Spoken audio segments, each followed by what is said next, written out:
जुलाई से 18 अगस्त तक शनि मंगल की अशुभकारी युति समसप्तक योग का भयावह साया, सावधानी के बीच खतरे की घंटी, अचानक धनहानि के प्रबल योग, तरक्की पर ग्रहण का साया, कपाल पर मंडराते मुश्किलों के बादल। समसप्तक योग में 12 राशियां, देखिए सिर्फ और सिर्फ धर्म ज्ञान पर। नमस्कार, धर्म ज्ञान के दर्शकों का स्वागत है। कविता राणा मेरे साथ हमेशा की तरह आचार्य मयंक शर्मा जी, स्वागत है सर आपका। धन्यवाद कविता जी। धर्म ज्ञान के सभी दर्शकों को सादर नमस्कार। आपका हर पल मंगलमय हो। ग्रह दुनिया की ग्रहचाल में अब की बार एक बहुत ही अशुभकारी युति का निर्माण हो रहा है और वो है समसप्तक योग। समसप्तक योग में आज हम बात करेंगे कि किस प्रकार से 28 जुलाई से शनि मंगल के चलते ये योग का निर्माण हो रहा है, जो कि 18 अगस्त तक रहेगा। और इस युति को, इस योग को कभी भी शुभता की दृष्टि से नहीं देखा जा सकता है। और यही कारण है कि इस अशुभकारी योग में किन 5 चुनिंदा राशियों को सबसे ज़्यादा सावधान रहने की ज़रूरत है 18 अगस्त तक। क्यों? शनि मंगल का यही समसप्तक योग किस तरह की तबाही मचा सकता है आप लोगों की जिंदगी में। वो 5 चुनिंदा राशियां कौन सी हैं जिन्हें अब की बार फूक फूक कर कदम रखने पड़ेंगे ही पड़ेंगे, ये सब कुछ जानेंगे मयंक जी से। मयंक जी, सबसे पहले समसप्तक योग के बारे में जानना चाहूंगी। देखिए, समसप्तक योग शुभ भी होता है और अशुभ भी होता है, दोनों कैटेगरी होती है। क्योंकि अगर देखिए शुभ ग्रह अगर आमने सामने बैठे हैं तो वो शुभ फलों की वृद्धि कर देंगे। अब देखिए, जैसे लग्न में शुक्र है और सप्तम में अगर बुध आ जाए तो ये समसप्तक योग शुभ वाला बन गया। अब अगर अशुभ जो बन रहा है अभी, कि आपके मान लीजिए कि अभी कन्या राशि में मंगल आ रहे हैं और कन्या राशि से सप्तम भाव में शनि बैठे हैं, तो ये समसप्तक योग अशुभ बना जी। तो इसके जो परिणाम होते हैं बड़े नकारात्मक होते हैं।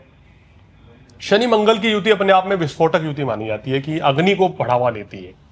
अग्निकांड होना, आग से नुकसान पहुंचना, बिजली से संबंधित चीजों का नुकसान होना, आग की वृद्धि होना, जनता में आक्रोश बढ़ना, लोगों में क्रोध की अधिकता बढ़ना, तो ये सब चीजें देखी जाती हैं। अभी मंगल केतु था तो भी बड़ी परेशानी वाला समय है, और ये अब शनि मंगल का समसप्तक योग, तो वो कहना चाहिए इस तरह की युतियां जनवरी से चली आ रही हैं और 13 सितंबर को ये मंगल और शनि समसप्तक योग बना के बैठेंगे।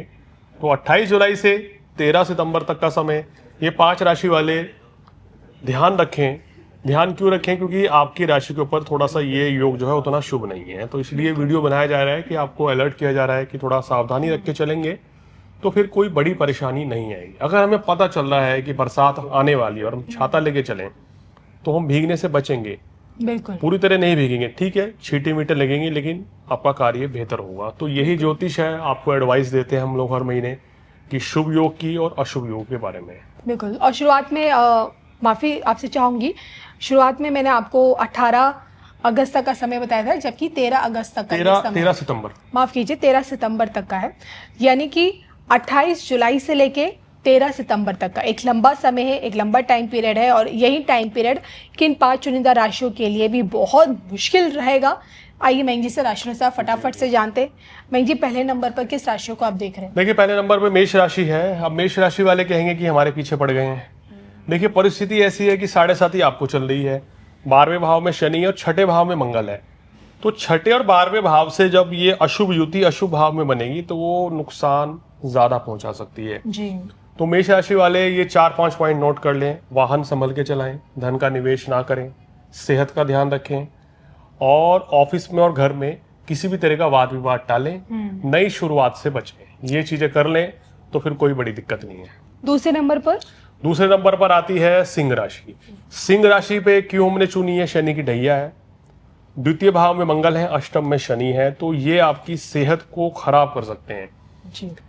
इन 40-50 दिनों में आपने क्या करना है? सेहत को लेके अगर आपकी कोई भी दिक्कत हो, लापरवाही ना करें, तुरंत डॉक्टर को दिखाएं, वाहन इत्यादि संभल के चलाएं, कहीं भी नए कार्य की शुरुआत नहीं करनी है, ना किसी को पैसा देना है। लॉटरी, जुआ, सट्टा खेलने के जो लोग शौकीन हैं वो लोग इस समय हार भी सकते हैं जी। तो इसलिए पहले ही अलर्ट कर रहे हैं कि भाई धनहानि होने की आशंका है।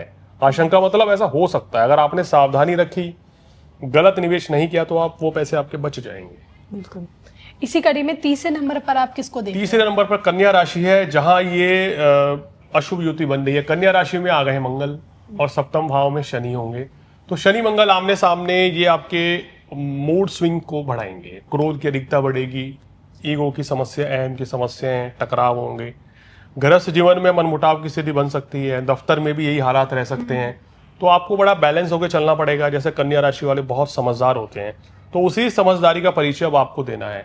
मंगल क्या कर सकते हैं और शनि मिलके कहीं ना कहीं आपके स्वभाव को, आपके स्वरूप को बदल सकते हैं। उस चीज से आपको बचना होगा। जी।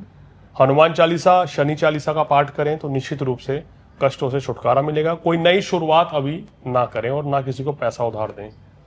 इसके अलावा अगली राशि जिसके लिए ये समसप्तक योग विस्फोटक है, देखिए, मेष, सिंह और कन्या के बाद अगली राशि जो है, चौथी राशि, जिसको इस समय थोड़ा ज्यादा सावधान रहना चाहिए, वो छठे और 12वें भाव से बनी है, तुला राशि भी आ रही है। क्योंकि छठे भाव में शनि हो गए और मंगल उसको देख रहे हैं, तो ये फिर थोड़ा सा दिक्कत बनती है। सेहत को लेकर परेशानी बढ़ सकती है। वाहन इत्यादि संभल के चलाएं। अगर आप यात्रा इस समय बहुत ज्यादा होंगी आपकी मंगल के चलते, तो यात्रा के दौरान आप कोशिश करें कि सात्विक भोजन करें जी। और बाहर का खाना या अगर आप शौकीन हैं, क्योंकि शुक्र का प्रभाव है, तो तुला राशि वाले ने देखा है कि बाहर का खाना खाना, फास्ट फूड, ये सब चीज़ें बहुत ज़्यादा पसंद करते हैं। तो उसको थोड़ा इस समय बंद कर दें या बहुत कम करें तो आपके लिए अच्छा रहेगा। और इस समय पे किसी को पैसा उधार ना दें। धन का कारक मंगल 12वें भाव में, वो पैसा फंसेगा, तो ये ध्यान रखना है। और इन्हीं परिस्थितियों से अगली राशि कौन सी है जो गुजरेगी? देखिए, अंतिम राशि है जो सबसे ज्यादा परेशान रहेगी, मीन राशि है। ओके। क्योंकि मीन राशि में आपको पता है 7.5 है, पीक पे चल रही है। हाँ, शनि आप ही की राशि में बैठे हैं और सप्तम भाव में मंगल है। तो ये आपको बड़ा बैलेंस बनाना होगा। बहुत ज्यादा भावुकता से बचना होगा, बहुत ज्यादा जज्बाती नहीं होना है, बहुत ज्यादा क्रोध नहीं करना है। आपको दफ्तर में भी बैलेंस बना के चलना है, वहां भी 2-4 बातें सुननी पड़ सकती हैं और ऐसी स्थिति घर में भी पैदा हो सकती है। तो इसलिए आपको एक थोड़ा बैलेंस बना के चलें। कोशिश करें इस दौरान आपसे कोई गलती ना हो, क्योंकि ग्रह स्थिति बता रही है कि आप लापरवाही, भूल चूक वश कोई गलती कर बैठ सकते हैं। तो उस चीज से आपको बचना चाहिए। किसी को पैसा उधार ना दे। सबसे इंपॉर्टेंट क्या है कि वाहन इत्यादि संभल के चलाएं। इस समय कोई नए सौदे टाल दें या अपनी कुंडली दिखा के शुभ मुहूर्त में करें। अगर शुभ दशा चल रही है तो फिर चीजें, नई शुरुआत, गाड़ी खरीदना, घर लेना, वो की भी जा सकती है। लेकिन ग्रह गोचर के अनुसार उतना बेहतर ये आपके लिए योग नहीं बनता हुआ नजर आ रहा है जी। इतने समय तक। आप 5 राशि वाले सावधानी रखें। वैसे तो मेष से मीन राशि वालों सभी को इस समय क्रोध की अधिकता से बचना चाहिए और सबको सावधानी पूर्वक चलना चाहिए। तो विवादों से अपने आप को दूर रखें। लेकिन ये 5 चुनिंदा राशियां जिनके ऊपर थोड़ा ज्यादा इम्पैक्ट पड़ रहा है, तो इसीलिए हमने वीडियो बना के बता दिया आपको पहले, इतने दिन पहले, कि थोड़ा सा सतर्क रह के चलेंगे तो कोई बड़ी परेशानी नहीं आएगी। बिल्कुल। और इसी के साथ मुझे और मयंक जी को अनुमति भी दीजिए। नमस्कार।